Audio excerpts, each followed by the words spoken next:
Cure for Wellness is about this guy named Lockhart that is an up-and-comer in a Wall Street financial firm that gets sent on a mission to recover his boss, who's gone to a health spa and not come back. So he takes the trip to get the guy, bring him back before the company goes under, and ends up getting stuck there, like everyone that goes to the wellness spa. And it's a place where no one ever leaves, and a lot of crazy stuff happens. Lockhart meets Hannah for the first time at the spa, at the castle. And at first, he doesn't really understand what he's seeing, almost like a vision. And she's playing this song that seems really familiar to Lockhart. And then he finally finds her, I think, feeding ham sandwiches to something in the water. And I think he's really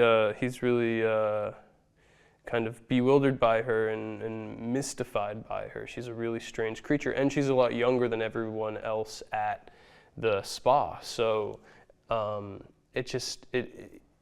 he's really curious about her because she doesn't really seem to fit into the puzzle. Volmer, he runs the spa, you know, he runs the institute. So he's an authority figure, but he seems like a good guy. He seems like he means well. But I think Lockhart becomes frustrated with him pretty fast because it really is apparent to Lockhart that he's not getting what he wanted. He just wanted to come here, get Pembroke, and get out of there. And Volmer, you know, although it seems like he's helping him, things keep going wrong, keep getting in his way, and it's kind of a passive-aggressive relationship until the end of the movie, when it gets pretty aggressive.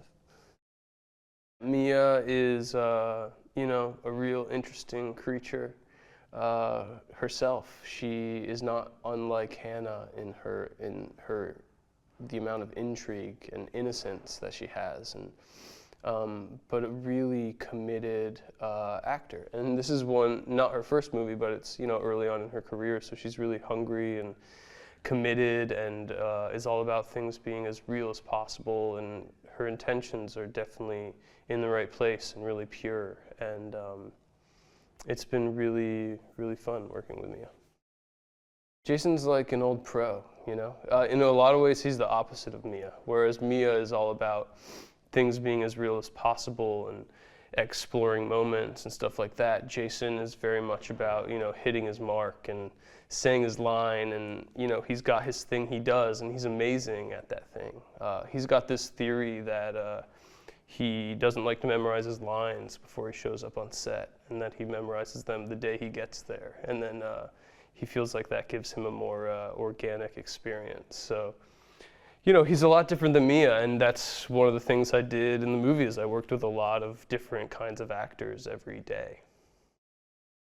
I really liked working with Gore. I think he's, you know, some people have a photographic memory. I feel like Gore has a cinematic memory. Like, he shows up and he knows exactly what he's doing, exactly what shots he's doing, and exactly where he's going to be using those shots in the movie in a really incredible way that can feed the performance by giving you a sense of the style of it, of the genre, and just the energy at which it's going to be shown and portrayed to the audience. And he's so on top of every aspect of it, the lighting, the props, the acting. It's like he has the entire movie in his mind, and he knows exactly what he wants, and it almost becomes my job just to bring what he wants to life.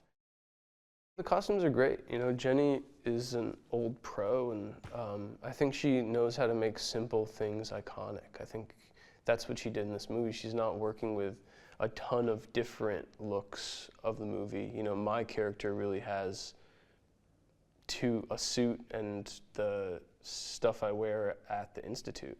But both of those looks I feel like she's taken and made iconic in a certain way, and I think that's really cool when you can do that with simple things. It was a really intense experience being in the isolation tank, because there were some takes where we would just do a series of it, and I would be underwater for like 25, 30 minutes. And it wouldn't be that bad if I could have goggles on, was able to see, but I couldn't see anything.